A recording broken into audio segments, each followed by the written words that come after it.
News writing is much different than what you do in traditional English classes.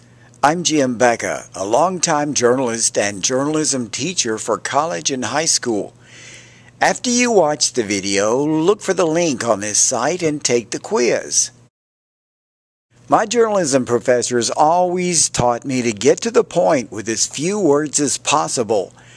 The first paragraph of a news story is a lead, and the hard news lead is called a summary lead because you summarize the main points of the news story in as few words as possible.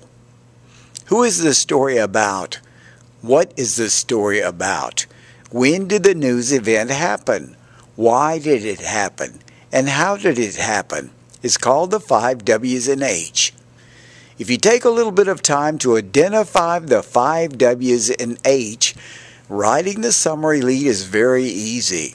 I have my students write the who, what, when, where, why, and how vertically on a piece of paper and identify them before they begin writing their summary lead.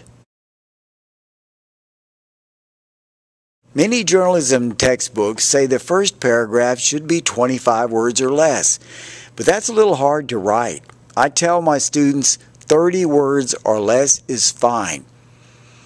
If you can get all 5 W's and H in one paragraph under 30 words, you're probably a very good writer.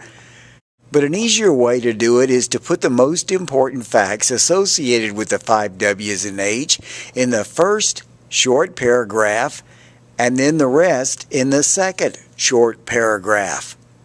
For instance, let's imagine you're writing a story about a teacher from Temple High School who was fired. First, look for the future angle. In this case, the teacher will appeal his firing at the next school board meeting. So begin your summary lead with, Teacher Jim Becka will appeal his firing at the next school board meeting. He had been accused of stealing band funds that had been collected from a candy sale.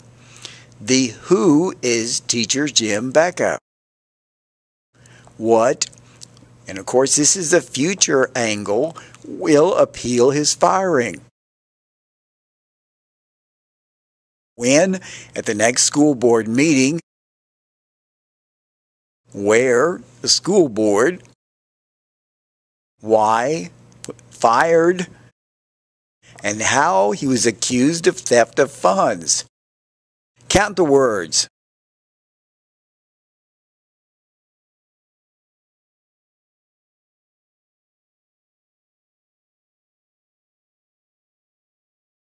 There's 29 words in this summary lead, and you've got all the main parts, the 5 W's and H. I was told the summary lead originated at the time of the Civil War because telegraphs were not always the most dependable way to get information across the country. So newspapers learned to put the main points of the story first. If the telegraph stopped working, you still had the most important information. Placing the most important facts at the beginning of a story is called the inverted pyramid style of writing. The rules of news writing are, keep your paragraphs short. It's easier for the reader to make their way through the story. Never start your summary lead with a when, are, where. Don't end a direct quotation and go directly into another direct quotation without a fact or transition between the quotes.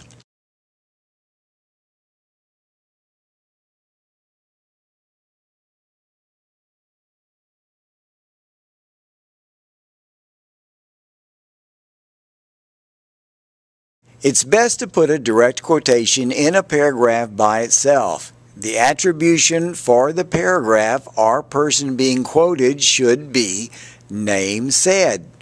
Don't use stated, implied, uttered, or anything else. Only use name said, like Teacher Jim Becka said. Your attribution should go at the end of the first sentence because you don't want your reader to have to go all the way through the quote to understand who is doing the talking. This is the way a direct quotation should appear. Quotation marks. I love being here at Temple High School, comma, end quote. Teacher Jim Becka said, period. Quotation marks.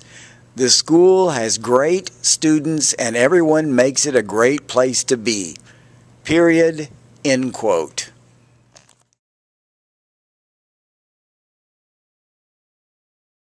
And hard news stories should have a particular format they follow. You begin with a summary lead. Your third paragraph should be a direct quotation. Your fourth paragraph should be a fact or transition. They're the same thing. A direct quotation, and you go on, direct quote, fact or transition, direct quote, transition, direct quote, transition.